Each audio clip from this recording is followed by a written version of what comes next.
Hi goodies, வணக்கம். இன்றைக்கி ரொம்ப சுவையான ஈஸியான ஒரு உருளைக்கிழங்கு மசாலா தான் பண்ண போகிறோம். இந்த பொட்டேட்டோ மசாலாவில் நம்ம ஒரு பொருளை சேர்த்து பண்ணுறதுனால அந்த சுவை சூப்பராக இருக்குங்க. ஸோ இந்த உருளைக்கிழங்கு ஃப்ரை நம்ம ரச சாதத்துக்கு, சாம்பார் சாதத்துக்கு, வெரைட்டி ரைஸுக்கெல்லாம் ரொம்பவே சூப்பராக இருக்கும். ஸோ வீட்டில் பெரியவங்கலேருந்து சின்ன பசங்க வரைக்கும் கேட்டு விரும்பி சாப்பிடுவாங்க, திரும்பவும் செய்ய சொல்லுவாங்க. இப்போ நம்ம உருளைக்கிழங்கு எடுத்திருக்கோம். நான் 3 உருளைக்கிழங்கு எடுத்திருந்தேன், மீடியம் சைஸ் உருளைக்கிழங்கு.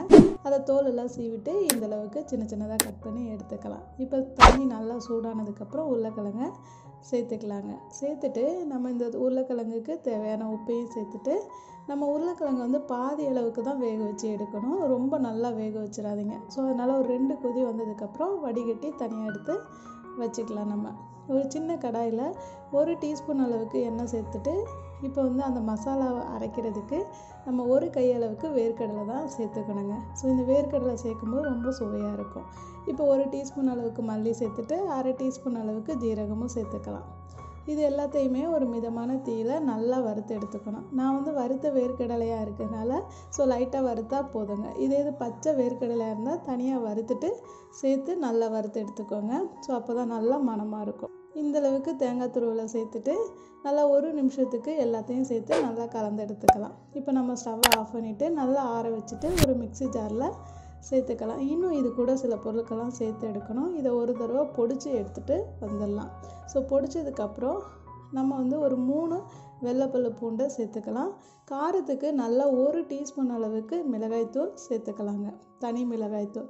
திரும்பவும் நல்லா பொடிச்சு எடுத்துக்கோங்க, தண்ணியெல்லாம் சேர்க்காதீங்க, மசாலா இந்த அளவுக்கு இருக்கும்.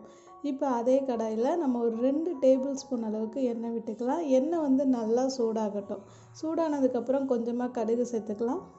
ஸோ கொஞ்சமாக உளுந்து பருப்பும் சேர்த்துக்கலாம், கொஞ்சமாக கறிவேப்பிலையும் சேர்த்துக்கலாம், 1 காஞ்ச மிளகாயை கிள்ளி சேர்த்துக்கலாம். ஸோ இது எல்லாத்தையுமே லைட்டாக வதக்கி விட்டுக்கலாம், கொஞ்சம் கலர் மாறுற அளவுக்கு. இப்போ நம்ம வேக வச்சுருந்த உருளைக்கிழங்கை இது கூட சேர்த்துட்டு, ஸோ உருளைக்கிழங்கு பாதி அளவுக்கு தான் வெந்திருக்கும். ஸோ அதனால் ஒரு 5 நிமிஷத்துக்கு இந்த எண்ணெயில் நல்லா கலந்து எடுத்துக்கணும். அப்போ தான் உருளைக்கிழங்குக்கு மேலே நல்லா மொறுன்னு இருக்கும், உள்ளே சாஃப்டாக இருக்கும். இப்போ நம்ம பொடிச்சு வச்சுருந்த இந்த மசாலாவை சேர்த்துட்டு ஸோ லோ ஃப்ளேம்லேயே வச்சு லைட்டாக கலந்து விட்டுக்கோங்க. ஸோ நல்லா கலந்து விட்டதுக்கப்புறம் தேவைக்கேற்ப கொஞ்சமாக உப்பு சேர்த்துக்கலாம். நம்ம ஏற்கனவே உருளைக்கிழங்குல உப்பு சேர்த்துருந்தோம். ஸோ நல்லா ஒரு 3 நிமிஷத்துக்கு கைவிடாமல் நல்லா கலந்து விட்டுட்டு இப்போ லோ ஃப்ளேமில் 2 நிமிஷத்துக்கு அப்படியே வைங்க. ஸோ 2 நிமிஷம் கழித்து பார்த்தீங்கன்னா நல்லா மசாலாலாம் அப்சர்வ் பண்ணிவிட்டு நல்லா மொறுன்னு இருக்குங்க, சுவையும் சூப்பராக இருக்கும். ஸோ இப்போ கொஞ்சமாக கொத்தமல்லி இலையை தூவிட்டு ஸ்டவ் ஆஃப் பண்ணிக்கலாம். ஸோ இந்த அளவில் இந்த உருளைக்கிழங்கு வறுவலை பண்ணி பார்த்துட்டு எப்படி இருந்துச்சுன்னு கமெண்ட் பண்ணுங்கள். ரெசிபி உங்களுக்கு பிடிச்சிருந்துச்சுன்னா கண்டிப்பாக ஃபுட்மா சமையலுக்கு சப்ஸ்கிரைப் பண்ணுங்கள். தேங்க்யூ.